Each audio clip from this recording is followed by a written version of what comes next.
చివరికి మనకు ఓటు వేయని వ్యక్తికి కూడా కులం చూడకుండా, మతం చూడకుండా, రాజకీయాలు చూడకుండా, పార్టీలు చూడకుండా ప్రతి ఒక్కరికి కూడా ట్రాన్స్పరెంట్గా మంచి చేయగలిగాం. ప్రజలు చాలా సేఫ్టీగా ఉన్నారు. అందరి పథకాలను ఇంటికి వచ్చి అందుతున్నాయి.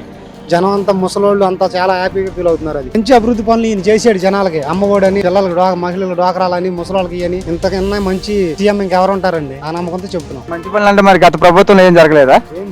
ఏం చేశారు? ఇల్లు కట్టింది లేదు, ఇల్లు నిర్మాణం లేదు, ఏమీ లేదు. ఈ ప్రభుత్వంలో అన్ని జరిగాయి అంటారు. మరి జరిగాయి ఈ ప్రభుత్వంలో. పేదలకు అందరికి అందని కూడా అన్ని బాగా అందని. పిల్లలకు మెయిన్ అమ్మఒడి బాగా చేశారు. అది మళ్ళీ జగన్ గారే కావాలి. మంచి పనులు చేస్తున్నారు కాబట్టి మళ్ళీ జగన్నే కోరుకుంటారు జనం అనేది మా అభిప్రాయం. నిజంగానే హిస్టరీలో ఒక మార్క్ వేస్తా ఉన్నాం. సంతృప్తి స్థాయిలో గ్రామాలకు తిరగగలుగుతా ఉన్నాం.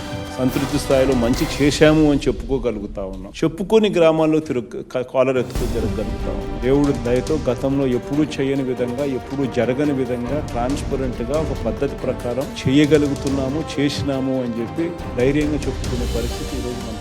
మళ్ళీ ఇంకా ఈ ఎలక్షన్ ఈ ఆళ్ళు వస్తారని జగనాన్ని ఏం పెట్టుకోవద్దు. మళ్ళీ 30 సంవత్సరాల వరకు జగనాన్ని కొట్టే మగోడే లేడీ రాడే అసలు. అది